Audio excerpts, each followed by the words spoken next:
الحمد لله الكثير والصلاة والسلام على السميع البصير وعلى آله وأصحابه وأزواجه أجمعين.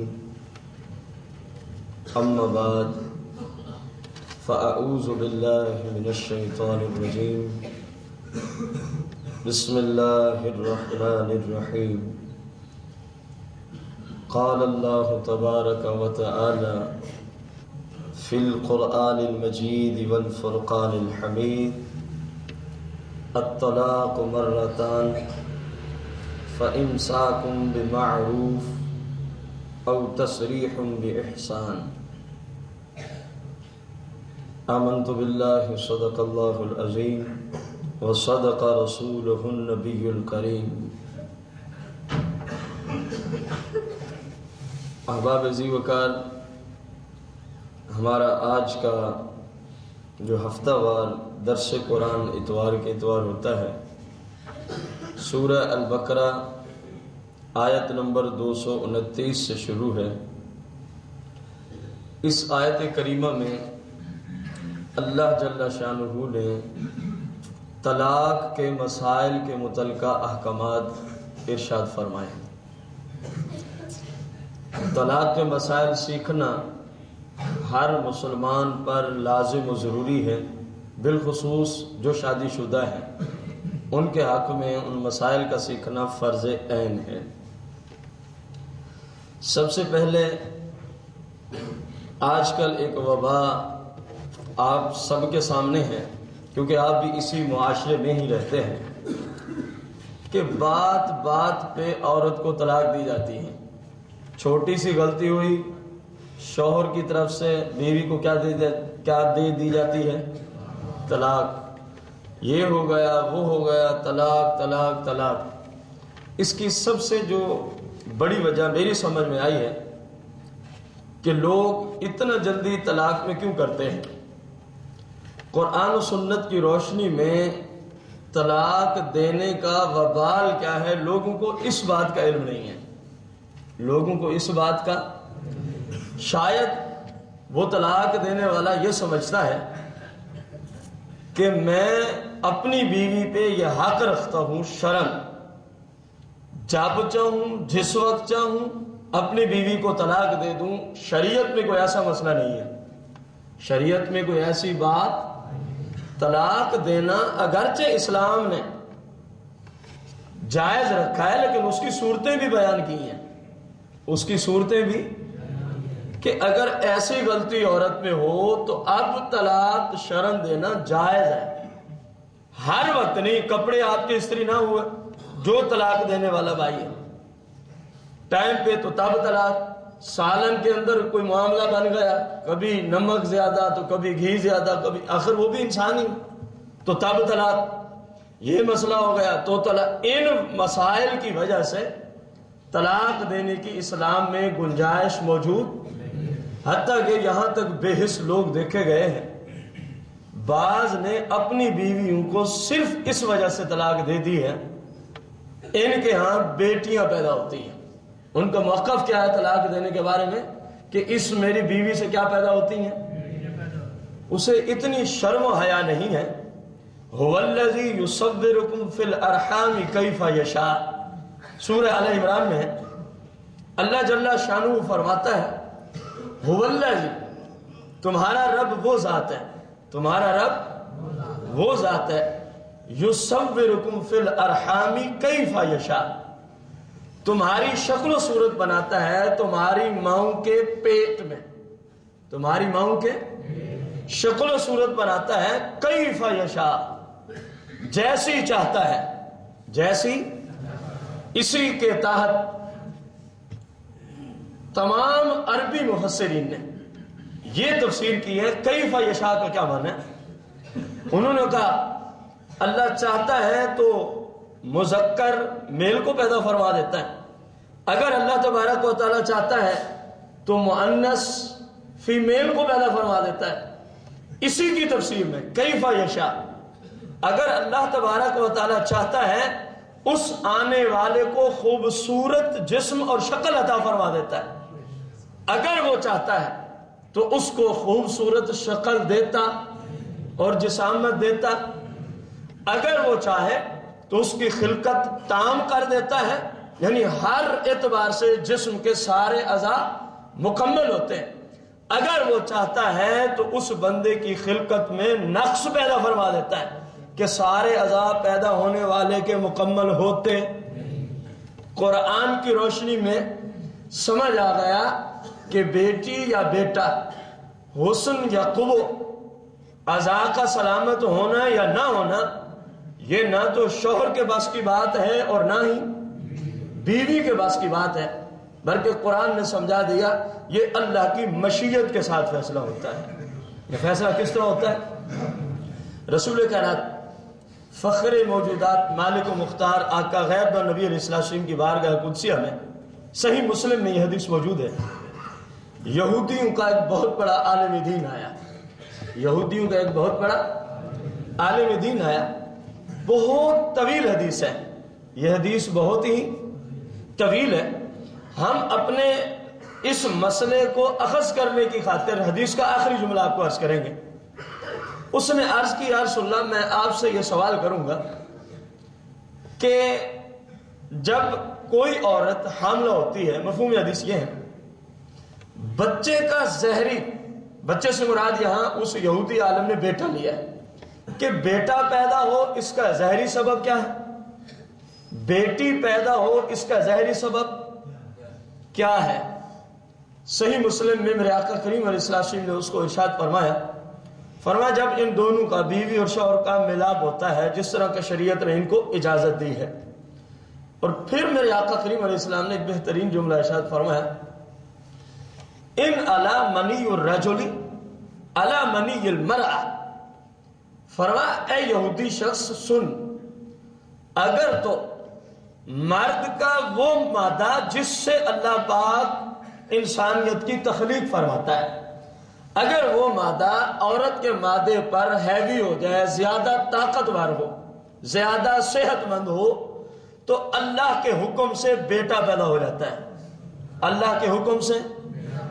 فرمایا اگر یہی معاملہ برعکس ہو جائے، اگر یہی معاملہ یعنی مرد کے وہ مادہ جس سے اللہ کی قدرت سے انسان پیدا ہوتا ہے، ہم حکمت کے تحت آپ کو عرض کر رہے ہیں، اس مادے سے، مرد کے مادے سے اگر عورت کے اس مادے کی پاور، طاقت اور صحت کے اعتبار سے عورت زیادہ ہو تو اللہ کے حکم سے کیا پیدا ہو جاتی ہے؟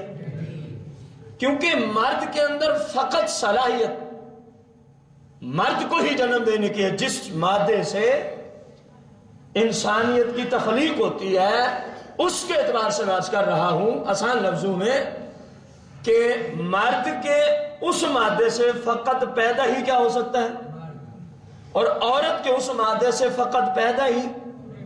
یہ صرف حدیث پاک کا معاملہ نہیں ہے، جدید میڈیکل سائنس نے بھی اس کے سامنے اپنے گھٹنے ٹیک دیے کہ جو حضور نے فرمایا یہی حقیقت ہے، جو حضور علیہ السلام نے فرمایا یہی حقیقت ہے۔ اس بات کا اعتراف تو اس وقت جدید میڈیکل سائنس بھی کر چکی ہے کہ جو آقا کریم نے ارشاد فرمایا یہی ہوتا ہے۔ جب میرے آقا کریم نے اتنا ارشاد فرما دیا تو وہ یہودی عالم بولنے لگا، صدقتا یا رسول اللہ انک نبی اللہ، اے اللہ کے رسول آپ نے سچ فرمایا ہے اور آپ واقعی اللہ کے سچے نبی ہیں۔ اس نے کہا ہم نے تو رات میں پڑھا تھا اس سوال کا جواب نبی ہی دے سکے گا، ابتداءً ان کے زمانے کی بات ہے، اس سوال کا جواب ابتداءً کون دے گا؟ کہنے لگا جی آپ اللہ کے نبی ہیں۔ اب اس حدیث کے تحت وہ میرا بھائی غور کرے جو اپنی بیوی کو صرف اس وجہ سے طلاق دیتا ہے کہ میری بیوی سے کیا پیدا ہوتی ہیں، بتایا جائے قصور شوہر کا ہے ظاہری طور پر یا بیوی کا ہے؟ بولیں گے نہیں آپ، تو سزا کیوں دی جا رہی ہے بیوی کو جس کا جرم نہ ہو؟ میں اس لیے آپ کو یہ حدیث سنانا چاہتا تھا، جس شخص کا جرم نہ ہو اس کو سزا دی جائے تو قرآن و سنت کی روشنی میں اس کو کیا کہتے ہیں؟ ظلم۔ بولے نا، قرآن و سنت کی روشنی میں یہ کیا ہے؟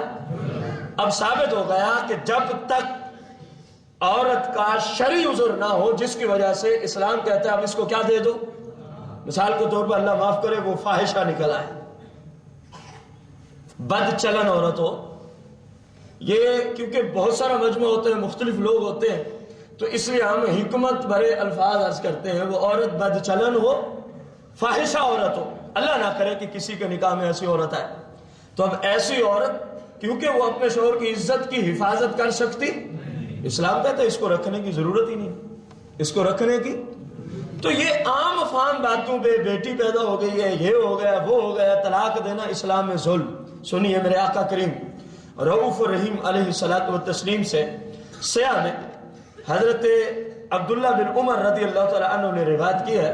اس حدیث کو امام ابو داؤد رضی اللہ تعالیٰ عنہ نے جو سیاہ ستہ میں سے ایک کتاب اس کے اندر روایت کیا ہے, عن ابن عمر رضی اللہ عنہما عن النبی صلی اللہ علیہ وسلم قال ابغض الحلال الى اللہ عز وجل الطلاق او کما قال علیہ الصلوۃ والتسلیم. عبداللہ بن عمر فرماتے ہیں کہ آقا کریم نے ارشاد فرمایا. کس نے ارشاد فرمایا؟ آقا کریم علیہ الصلوۃ والتسلیم نے ارشاد فرمایا ابغض الحلال الی اللہ عز وجل الطلاق. جتنے کام بھی اللہ کے ہاں حلال ہیں, جتنے کام بھی اللہ کے ہاں حلال ہیں, ظاہر ہے جب عورت شریعت کے ان تقاضوں کو توڑ دے جن کی وجہ سے اس کو بیوی ہونے کا شرف حاصل تھا, بیوی رکھنے کا مرد کو حکم تھا, ایسے فاحشانہ اور غلط کام کرے جن پر شریعت نے شوہر کو کیا کہا ہے اب اس کو طلاق دے دو, اس وقت شوہر کے لیے طلاق دینا کیا ہو جاتا ہے؟ جائز و حلال ہو جاتا ہے. تو میرے آقا کریم نے فرمایا سارے حلال کاموں میں سے اس وقت کی بات جب شریعت کی روشنی میں جائز ہو گیا, ہے جائز لیکن اللہ کے ہاں یہ ناپسندیدہ امر ہے. اللہ کے ہاں اس کے باوجود بھی یہ کیا ہے؟ ناپسندیدہ امر ہے. اب غور کریں, اس کو امام ابو داؤد نے کتاب الطلاق میں ذکر کیا ہے. جامع ترمذی, یہ بھی سیاستہ کی کتاب ہے, امام ترمذی اسی عنوان پر ایک حدیث کو نقل فرماتے ہیں ان ثوبان ان رسول اللہ صلی اللہ علیہ وسلم قال ایما امرأة سألت زوجها طلاقا من غیر بأس فحرام علیہا رایۃ الجنہ قال ابو عیسیٰ هذا حدیث حسن او کما قال علیہ الصلوۃ والتسلیم. غور کریں, میرے اور آپ سب کے مالک و مختار آقا غیب دان نبی علیہ الصلوۃ والتسلیم نے کتنا سخت جملے ارشاد فرمائے. ان ثوبانہ, حضرت ثوبان میرے آقا کریم کے صحابی رسول رضی اللہ عنہ اس حدیث کو روایت فرماتے ہیں ان رسول اللہ صلی اللہ علیہ وسلم, بے شک آقا کریم سے ہے, قال آپ نے ارشاد فرمایا ایما امرأت, کوئی عورت بھی, ایما کوئی عورت بھی, امرأتن کوئی بھی ہو, کوئی خاندان کی قید نہیں, حسب و نسب کی, امیر و غریب کی, مطلقاً عورت کی قید ہے جو مسلم ہو. میرے آقا نے فرمایا ہر وہ عورت سالت زوجہا, جو مانگتی ہے اپنے شوہر سے, جو مانگتی ہے, جو تقاضا کرتی ہے اپنے کس چیز کا؟ طلاق. فرمایا کس کا تقاضا کرتی ہے؟ طلاق. من غیر بأس, حالانکہ شوہر کے اندر کوئی ایسی بات پائی جاتی کہ جس کی وجہ سے بندہ طلاق کا تقاضا کرے. من غیر بأس, فرمایا شوہر میں کوئی ایسا شرعی معاملہ پایا کہ جس کی وجہ سے اسلام کہے کہ اب تو اپنے شوہر سے طلاق کا کیا کر, تقاضا اور مطالبہ کر. فرمایا ایسی کوئی بات نہیں ہے, تو ایسی عورت کا اخروی حکم کیا ہے؟ فحرام علیہا رائحۃ الجنہ, فرمایا ایسی عورت پہ میرا رب جنت کی خوشبو بھی حرام کر دیتا ہے. ایسی عورت پہ میرا رب جنت کی, اور آپ کو پتا ہے حدیث شریف ہے احوال آخرت, امام جلال بن سیوطی کی کتاب میں یہ حدیث موجود ہے. آپ فرماتے ہیں جنت میں جو عورتوں کو, جنت میں جو عورتوں کو اللہ تبارک و تعالی کی طرف سے زیورات عطا کیے جائیں گے, ان میں سے جو سب سے گھٹیا قسم کا ہار ہوگا, سب سے, یہ حدیث شریف کے الفاظ, اس کا سب سے گھٹیا قسم کا فقط ایک موتی, فقط. میرے آقا کریم نے فرمایا اگر اس کو مغرب میں چھوڑ دیا جائے تو مشرق تک پوری دنیا اس کے نور سے منور ہو جائے گی, اس کی خوشبو سے معطر ہو جائے گی. خوشبو مشرق تک کے الفاظ ہیں، مغرب میں چھوڑا حالانکہ سب سے ادنا موتی تھا۔ تو اب جس جنت کے ادنا موتی کی یہ خوشبو ہے، اس پوری جنت کی خوشبو کا کیا عالم ہوگا۔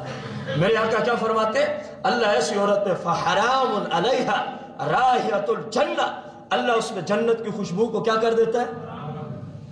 اور یہ یاد رہے، قال ابو عیسیٰ ھذا حدیث حسن، امام ترمذی نے کہا یہ حدیث حسن ہے، یہ حدیث ہے، یہ کوئی ضعیف یا من غلط حدیث نہیں ہے سند کے اعتبار سے، فرمایا یہ قابل استدلال حدیث ہے۔ اب غور کریں، میری وہ بہنیں اور ان میری بہنوں کے باپ یا ان کے بھائی یا ان کے بیٹے یا مختلف جو عزیز و اقربا، ان کے ساتھ ہو کر طلاق کے اندر شوہر کو علم ہی نہیں ہے، شوہر کو علم ہی نہیں ہے طلاق کے بارے میں، کہاں سے رابطہ کیا جا رہا ہے؟ عدالت سے۔ کہاں سے رابطہ کیا جا رہا ہے؟ عدالت سے رابطہ، حالانکہ شوہر کا کوئی جرم ایسا نہیں ہے جس کی وجہ سے شریعت عورت کو اجازت دے اب تو اپنے شوہر سے کس چیز کا تقاضا کر، طلاق کا تقاضا کر۔ اب شوہر کا اس میں کوئی قصور بھی نہیں، ہم ان صورتوں کی بات کر رہے ہیں جن میں شوہروں کا قصور ہوتا، عورتیں کسی وجہ سے یا تو کسی اور کے مجازی عشق میں ڈوب کر یا کسی اور کے مال کی لالچ میں آ کر، بہرحال اس طرح کا کوئی معاملہ جس کی وجہ سے وہ اپنے شوہر سے تنہائی اور علیحدگی اختیار کرنے کے غرض سے کس سے رابطہ کرتی ہیں، اور وہاں بھی بے حس بیٹھے ہوئے ہیں، انہوں نے بھی قرآن و سنت کا کوئی لحاظ نہیں رکھنا ہوتا، ایک مرتبہ شوہر کو بلائیں گے، دوسری مرتبہ بلائیں گے، تیسری مرتبہ، چوتھی مرتبہ اس کو خود طلاق دے دیں گے۔ حالانکہ اسلام کی روشنی میں جب تک شوہر کی طرف سے اجازت نہ ہو یا شوہر خود طلاق نہ دے، قرآن و سنت کی روشنی میں عورت کو طلاق واقع ہوتی، یہ تو عجیب معاملہ بن جائے گا۔ پھر کسی کا کسی سے جھگڑا ہو گیا، کہ چلو ٹھیک ہے میں تجھے دیکھ لیتا ہوں، میں نے تیری بیوی کو کیا دے دی، ہو جائے گی۔ تو وہ بھی تو کوئی بندہ ہوتا ہے، شوہر تو نہیں ہوتا اس عورت کا۔ جو قاضی صاحب بیٹھے ہیں، جج صاحب عدالت میں بیٹھے ہیں، وہ بھی تو اس عورت کا شوہر۔ قرآن کہہ رہے بیادہ عقدۃ النکاح، طلاق کا مالک ہم نے اس کو بنایا، بیادہ عقدۃ النکاح، جس کے ساتھ اس عورت کا نکاح ہے، جس کے ساتھ اس عورت کا کیا ہے، طلاق وہ دے سکتا ہے، خواہ خود دے اصیل ہونے کے اعتبار سے، یا کسی کو اپنا وکیل کر دے، کسی کو اپنا، مثال کے طور پر جج نے شوہر کو بلایا اور شوہر نے کہہ دیا جی آپ نے طلاق دینی ہے تو میری طرف سے آپ کو کیا ہے، اب جو طلاق وہ دے گا وہ طلاق واقع ہو جائے گی، وہ کیونکہ اب وہ وکیل ہونے کی حیثیت سے شوہر کی طرف سے وکیل ہے، شوہر نے اس کو اجازت دے دی۔ اسی طرح تعرف الاشیاء بازدادها، ہر چیز اپنی ضد سے پہچانی جاتی ہے۔ جب عورت کے حق میں یہ حکم ہے کہ جو عورت بغیر کسی شرعی عذر کے اپنے شوہر سے کس چیز کا تقاضا کرے، تو میرے آقا کریم نے فرمایا رب اس پہ کیا حرام کر دیتا ہے، جنت کی۔ تو اگر مرد اپنی بیوی کو طلاق دیتا ہے حالانکہ اس عورت کا شرعن کوئی قصور، تو کیا خیال ہے یہ وعید اس کے لیے ہوگی کہ نہیں ہوگی؟ ظاہر ہے میرے آقا کریم کا فرمان پوری دنیا کے مسلمانوں کے لیے ہوتا ہے، اگرچہ کسی جگہ کسی حکمت کے تحت کسی ایک خاص نوع اور جنس کو آپ علیہ السلام نے نامینیٹ کر دیا، وہ کسی حکمت کے تحت ہوتا ہے، وہ کسی بقایا حکم یہ سبھی کے لیے برابر ہے۔ ایسا نظام نہیں ہے کہ عورت مانگے تو جنت کی خوشبو حرام اور شوہر دے دے، حالانکہ عورت کا کوئی شرعی قصور بھی جن کی وجہ سے اس کو طلاق دی جاتی ہے تو اس پر جنت کی خوشبو حرام نہ ہو، ایسی بات نہیں ہے، ایسی بات۔ اب غور کریں میرے آقا کریم علیہ السلام کی اسی عنوان میں تیسری حدیث شریف، یہ روح البیان میں موجود ہے۔ کہاں موجود ہے؟ سورہ الطلاق کی تفسیر کرتے ہوئے علامہ اسماعیل حقی رضی اللہ تعالیٰ عنہ اس حدیث کو نقل فرمایا کہ جب کوئی شخص اپنی بیوی کو کیا دیتا ہے، فرمایا یہ اتنا بڑا ظلم ہے اللہ کا عرش اعظم ہل جاتا ہے۔ تفسیر روح البیان میں کتاب سورہ الطلاق کی تفسیر کرتے ہوئے چوتھی جہاں طلاق کا ذکر ہے اس کے اندر یہ حدیث نقل کی کہ جب کوئی شخص اپنی بیوی کو کیا دیتا ہے تو اس کی وجہ سے اللہ کا عرش بھی۔ چوتھی حدیث امام احمد بن حنبل نے رضی اللہ تعالیٰ عنہ، مسند امام احمد بن حنبل کے اندر یہ حدیث موجود، آپ نے اس کا ذکر فرمایا 11ویں جلد کے اندر جو مکتبہ دار الحدیث القاہرہ مصر سے چھپی ہے، اس کی 11ویں جلد میں یہ حدیث شریف موجود ہے، میرے اور آپ سب کے مالک و مختار غیب دا نبی علیہ السلام ارشاد فرماتے ہیں، فرمایا شیطان ہر روز اپنا تخت پانی کے اوپر بچھاتا ہے. کہاں بچھاتا ہے؟ اور جو اس کے شتونگڑے ہیں، شیطان کے آگے جو میرے آقا نے فرمایا کون ہے؟ شتونگڑے، ان کی ڈیوٹی لگاتا ہے، جاؤ پھیل جاؤ ورلڈ میں، دنیا میں پھیل جاؤ، مسلمانوں کو گناہوں میں، غلط کاریوں میں، بے حیائیوں میں، فحش کاریوں میں، ان کو اللہ اور اس کے رسول عز و جل و صلی اللہ علیہ وسلم ان کی نافرمانی پر برانگیختہ کرو. میرے آقا کریم نے فرمایا اپنی فوجیں روانہ کر دیتا. اب کارکردگی دینے کے لیے فوجیں پھر واپس پہنچ گئی. ایک نے کہا جی میں نے آج فلاں بندے سے شراب پی بھائی، میں نے اس کو اتنا برانگیختہ کیا گناہ پہ کہ اس بندے نے کیا پی لی. شیطان کہتا ہے ٹھیک ہے بیٹھا رہے ادھر ہی اپنی جگہ. دوسرا بندہ آتا ہے کہتا ہے جی میں نے فلاں بندے سے نا آج رشوت کا معاملہ کروایا. شیطان کہتا ہے ٹھیک ہے تو بھی بیٹھا رہے اپنی جگہ. میرے آقا کریم نے قضا و قضا کے جملے فرمایا جس کا معنی ہماری زبان میں یوں ہے کہ ایک آقا کہتے ہیں میں نے یوں کرایا، دوسرا آقا کہتے ہیں میں نے یوں کرایا. میرے آقا کریم نے فرمایا شیطان سبھی گناہ کروانے والے اپنے شتونگڑوں کو کہتا ہے تو بھی بیٹھ جا، تو بھی بیٹھ جا. اس روایت کی میں بات کر رہا ہوں جو مسند احمد بن حنبل کی 11ویں جلد سے میں لے رہا ہوں. میرے آقا کریم نے فرمایا ایک شتونگڑا آ کے کہتا ہے میں آج ایک شوہر اور ایک بیوی کے پیچھے پڑا، ایک شوہر اور ایک بیوی کے پیچھے پڑا. میرے آقا کریم فرماتے ہیں شیطان کا وہ شتونگڑا کہتا ہے میں نے ان کی جان نہ چھوڑی حتیٰ کہ میں نے ان دونوں میں جدائی کرا دی. حتیٰ کہ میں نے ان دونوں میں جدائی سے مراد کیا لی جا رہی ہوگی اس حدیث میں؟ طلاق دلوا دی. میرے آقا کریم صلی اللہ علیہ وسلم نے فرمایا اگلے جملے سے پہلے ایک اور بات اسی حدیث میں فرمایا شیطان کے ہاں اس کے شتونگڑوں اور لشکریوں میں سے سب سے زیادہ عزت اس کی ہوتی ہے جو سب سے بڑا فتنہ برپا کر کے واپس جائے. جو سب سے بڑا، دیکھنا شیطان کا کام ہے گناہ کروانا، حدیث کے اندر بھی موجود ہے، آپ کو سمجھ بھی آئے گا مسئلہ. اور اللہ کے رسول کا کام ہے بندوں کو گناہوں سے بچانا اور نیکیوں کی طرف رغبت دلانا. جو سب سے بڑی نیکی کرے اللہ رسول کے اس کا سب سے بڑا مقام ہوتا ہے یا نہیں ہوتا؟ تو شیطان کا کام ہے بندوں سے، تو جو سب سے بڑا گناہ کروا کے جائے گا اس کا لشکری تو شیطان اسی سے خوش ہوگا یا نہیں ہوگا؟ یہ اسی حدیث میں جملے بھی موجود ہے، عقل بھی مانتی ہے. اب میرے آقا کریم فرماتے ہیں جب اس نے کہا نا کہ میں نے آج شوہر اور بیوی کے درمیان کیا کرا دی، میرے آقا کریم فرماتے ہیں شیطان کہتے ہیں ہاں تو ہے ان سب سے اچھا، ہاں تو ہے ان سب سے اچھا. میرے آقا کریم نے فرمایا پھر شیطان اپنے ہاتھ کھول دیتا ہے، اس کو کہتا ہے آ میرے گلے لگ جا، آ میرے گلے لگ جا. غور کریں جس بات پر، جس گناہ پر، جس ظلم اور زیادتی پر شیطان سارے گناہ کروانے والے اپنے لشکریوں کو پیچھے رکھے ہوئے ہیں اور ایک بندے کو اپنے گلے بھی لگا رہا ہے، کہہ میرا ہاں تو نے بہت بڑا کارنامہ انجام دیا، تو نے بہت بڑا. اسی اعتبار سے جس قدر شیطان اس سے خوش ہو رہا ہے کیونکہ یہ نافرمانی والا کام ہے، اسی قدر رب سے، اسی قدر اس بندے سے اللہ اور اللہ کے رسول کیا ہو جائیں گے. اب غور کریں یہ 4 احادیث مبارکہ میں نے آپ کے سامنے رکھی کہ جو شخص بغیر کسی عذر کے، جب کہ شریعت اجازت نہ دے عورت کو طلاق دینے کی، طلاق دیتا ہے تو کتنا بڑا ظلم عظیم ہے، کتنا بڑا ظلم ہے. اور قرآن مجید فرقان حمید میں اللہ تبارک و تعالی نے ارشاد فرمایا ہے کہ جو بندہ مسلمان مردوں کو یا مسلمان عورتوں کو تکلیف دیتا ہے، کیا دیتا ہے؟ تکلیف دیتا ہے، اس کے لیے دوزخ ہے. اس کے لیے کیا ہے؟ 30ویں پارے میں اللہ تبارک و تعالی نے ارشاد فرمایا اب جس عورت کا قصور کوئی نہ ہو اس کو بغیر جرم کے سزا دی جا رہی ہے، کون سی؟ طلاق کی صورت میں. ادھر قرآن کہہ رہا ہے جو کسی مسلمان کو تکلیف دے تو اس تکلیف دینے والے کی سزا کیا ہے؟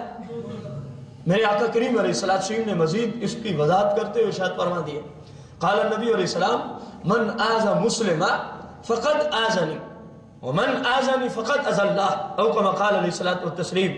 میرے آقا کریم علیہ السلام نے فرمایا من آذى مسلما، جس کسی نے کسی مسلمان کو تکلیف دی، ایذا دی، دکھ پہنچایا، فقد آذانی، اس نے مجھے یعنی امام الانبیاء کو تکلیف دی ہے۔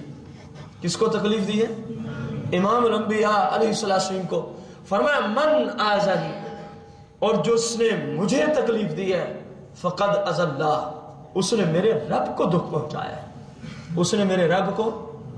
اور قرآن 22ویں پارے میں بول رہا ہے، ایسے ظالموں کو سمجھا رہا ہے، ان الذین یؤذون اللہ ورسولہ لعنہم اللہ فی الدنیا والآخرہ وأعد لهم عذابا مہینا۔ بے شک وہ لوگ جو اللہ اور اللہ کے رسول کو کیا دیتے ہیں؟ ایذا دیتے ہیں، اللہ پاک نے فرمایا ان پہ دنیا میں بھی لعنت ہے، قبر و آخرت میں بھی لعنت ہے، اور ان کے لیے عذاب، ذلت والا عذاب ہم نے تیار کر رکھا ہے۔ ذلت والا عذاب ہم نے کیا کر رکھا ہے؟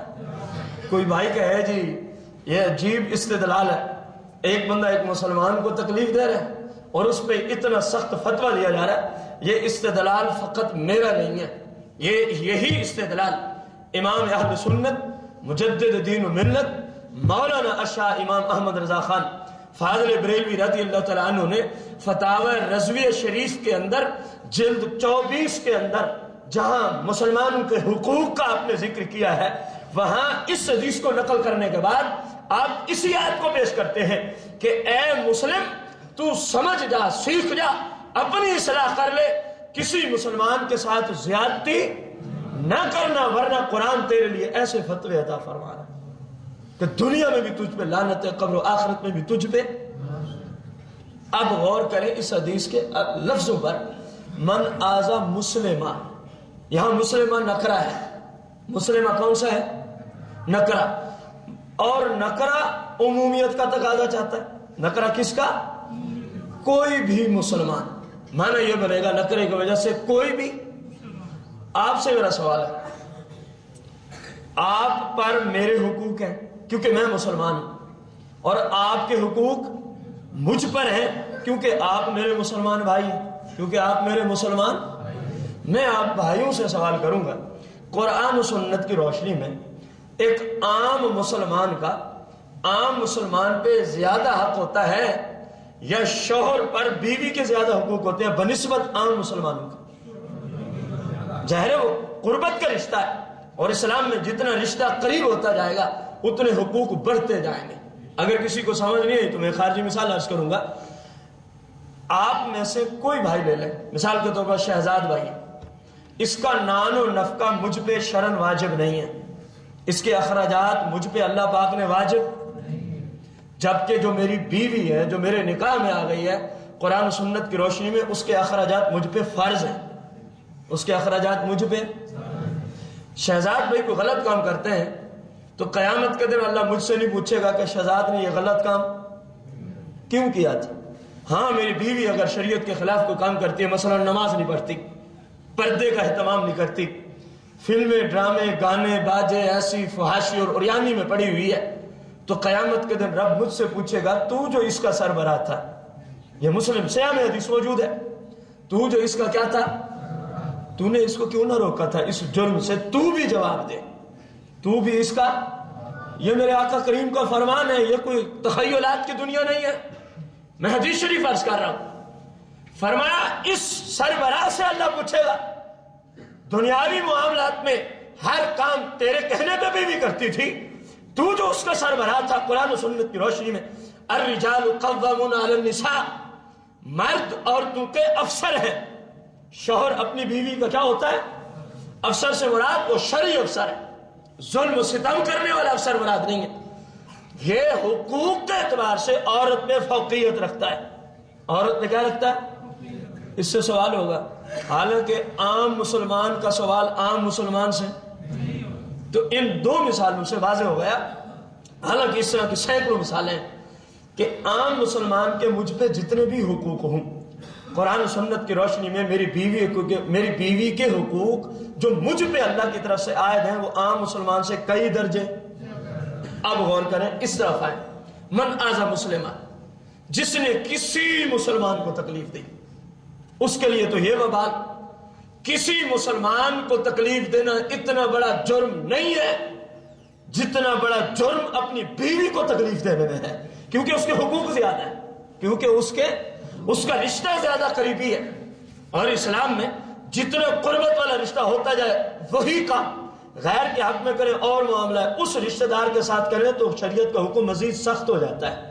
شریعت کا حکم مزید، بتائیے کتنا شریعت سے دوری ہے۔ ان میری چند باتوں کے بعد اختتام کی طرف ہم ہیں، کتنا شریعت سے دوری ہے، یہ کتنا بڑا ظلم ہے بغیر کسی عذر کے عورت کو کیا دے دینا۔ میں نے کوئی اپنے خیالات کا اظہار نہیں کیا، جس آقا کریم کی ذات پر کلمہ پڑھ کے ہم مسلمان ہوئے، میں نے حضور علیہ السلام کی تعلیمات آپ کے سامنے رکھی ہیں، آقا کریم کی احادیث مبارکہ جن کے مکمل سند و عبارت کے ساتھ پروف ہمارے پاس موجود ہے کہ یہ احادیث سند کے اعتبار سے اتم درجے میں ٹھیک ہے۔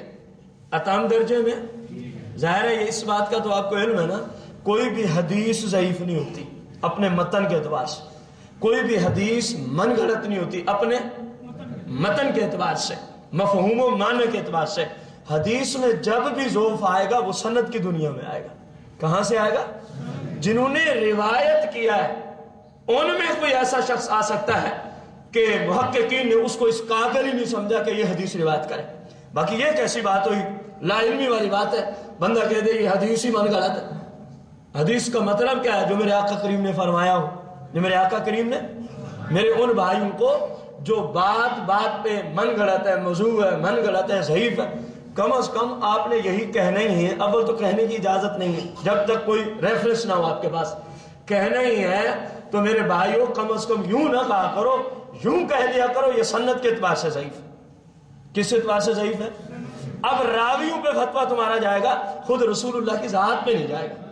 جب تم کہتے ہو حدیث ہی فارغ ہے، لوگوں کو پتہ ہی نہیں ہے، وہ یہی سمجھیں کہ شاید جو حضور نے فرمایا معاذ اللہ یہ غلط ہے۔ حدیث کا معنی جو یہی ہے جو آقا کریم نے ارشاد فرمایا۔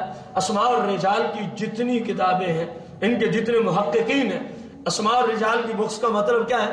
جنہوں نے حدیث کے راویوں پہ کلام کیا، جنہوں نے حدیث کے راوی پہ، فلاں راوی ہے، اس کے پیدا ہونے سے اس کے مرنے تک اس کی پوری ہسٹری کو لکھیں گے، یہ کیسا تھا، کہاں کہاں رہا، کس طرح زندگی گزارتا تھا۔ یہ اسماء الرجال کی کتابیں، یہ فن ہے۔